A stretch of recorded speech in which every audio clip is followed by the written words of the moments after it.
Hello, I'm David Van Diar, Director of Membership and Communications for the National Fire Sprinkler Association. I'm here in the NFSA studio with NFSA Vice President of Regional Operations, Buddy Dewar. Buddy, tell us just a little bit about what's going on in regional operations across the country. Thank you, David. There are quite a few issues that go on. First of all, our major objective is to create new markets, protect existing markets, and to try and improve the business environment. There's many issues that are being faced by our regional managers, our grassroots people throughout the country. We've got water utility issues in many states. Right now in Colorado, there's a movement to try and require the capture of all water removed from a fire sprinkler system and taken to a site to be turned in and reprocessed, a very costly process. That same issue has come up in California. Luckily, we've developed with cooperation with our contractors and with the State Fire Marshal's Office, a very good best practices. Even if we have to do that kind of water capture, this is the best practice to manage it. We have a number of issues where the property builders, the developers, are going to city councils, county commissions, and saying, "Hey, in this economy, we want to build this new building, but we can't afford it because it's going to require a sprinkler system." We're talking of, in many cases, large buildings that shopping malls, for example, they're trying to build without sprinklers. And so we are addressing some of those battles at the county and the city level, trying to ensure that the sprinkler requirement is maintained. Probably our biggest challenge right now is the International Residential Code adoption. As most of you know, the 2009 edition of the IRC, the International Residential Code, requires fire sprinklers. As that code is being adopted by state code commissions and state governments, we've been met with a huge opposition from home builder associations who oppose the added cost. We have many states that have addressed legislatively the issue, and many code commissions that have addressed the issue. So that has been a huge challenge that's taken a large amount of time of our regional managers. So it sounds like you've been very busy out there in the regions. I know you have a bunch of guys reporting to you out there. Can you give us just an idea about where those offices are located and maybe some of the issues that they're facing just on a region by region basis? Well, right now we have offices in the Northeast United States, includes New York, Connecticut, Massachusetts, Vermont, New Hampshire. Mm-hmm. Our huge issue there is the code adoption, the IRC code adoption in Connecticut.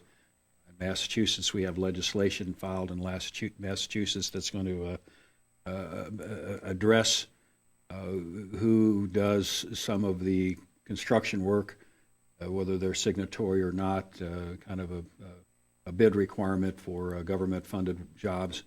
That's another big issue that we're watching and monitoring as best as we can. Mm-hmm. Going south, we have the Mid-Atlantic, which Ray Lonenbaugh is our regional manager in that area.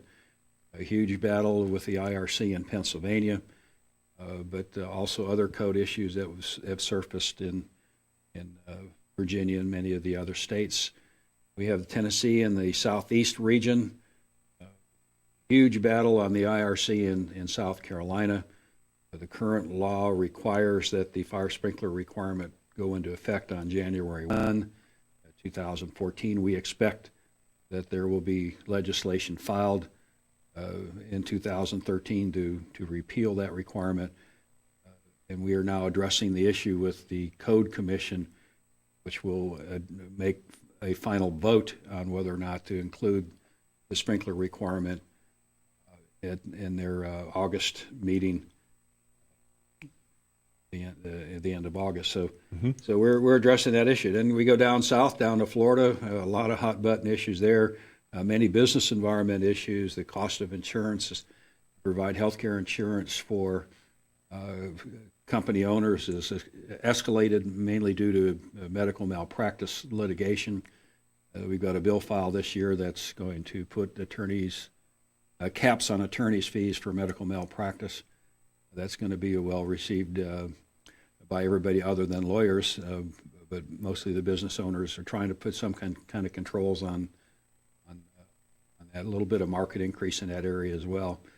The Great Lakes area, Senator Brown is our regional manager in that area, former state senator, is doing an exceptional job. Right. We have a huge a summit planned in Columbus, Ohio, coming up the last weekend in July, and we got quite a few attendees there, and it's going to be a good gathering.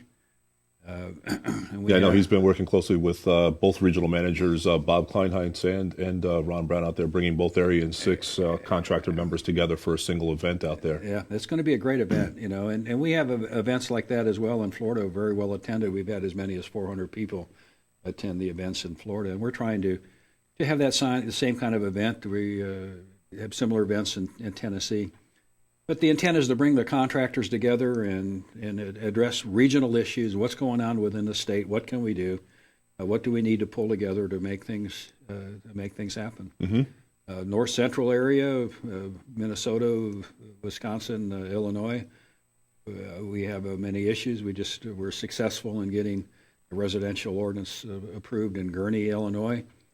The main key issue there was the insurance issue. The failure to adopt the current edition of the code would have caused the insurance grade of that community to degrade, which would have cost property owners new and existing additional insurance premiums. And once the city realized that, they quickly adopted the sprinkler requirement. Mm-hmm. Missouri is another big issue. We have legislation there dealing with contractor licensing. We do not have contractor licensing in that state. The problem is that if you're a plumber or a mechanical contractor or working out of the back of your pickup truck, you can simply bid on work in that state, and we really need to get our arms around that as well. Sure. South Central, the Texas area, we're looking for a regional manager. We've done some interviews, but we need somebody to fill that region. Plenty of issues going on within that region. That's really important. Our Great Plains region, Terry Phillips, a number of activities going on. I mentioned the water utility issue in Colorado. We also have IRC issues going on in many of the states within that region. Mm-hmm. We need a regional manager down in Arizona area, and we're searching there as well. California, we have a strong group there. Bruce LeClaire, our regional manager, is doing an exceptional job in working the IRC, which is a mandated requirement. So all new homes are being sprinklered. And golly, we're hearing cost of sprinklers installed in new homes there is well under $1 a square foot, which is it's amazing, unheard of. Yeah, it is just in a state where there is a high cost of construction. It's amazing. Right. And then up in the Pacific Northwest, Suzanne Mayer, who's doing an exceptional job, working very closely with the IRC coalition and contractors up in that area to make things happen. Place very full, a great diversity around the country. What's the number one priority in Washington State may not even be on the agenda in Florida and vice versa. So it requires a lot of detailed work on the part of our regional managers, and what we've done is we've required each one of our regional managers to become an expert in something. Bruce LeClaire is our expert on our water utility issues. We work very closely on water capture issues. And so if that issue pops up anywhere in the nation, then Bruce LeClaire is our contact person. Dominic Kazmauskas, who runs our Northeast, he is Mr. Green. Anything dealing with environmental issues, LEED, green issues, and he is our go-to person. Bob Kleinheinz is Mr. Side-by-Side Burn. So each one of our regional managers has been assigned a specific task to become an expert, to share that expertise with our other regional managers. That's become a very effective program, David. Yeah, great. Well, buddy, I really appreciate you taking the time for our viewers. There's a lot going on out there throughout the regions. Thank you for the update, buddy, and we'll get you back as things progress out there in the industry, as they always are. Appreciate you taking the time. Thank you, David. Thanks, you. Mm-hmm. There you have it, Buddy Dewar, NFSA's Vice President of Regional Operations.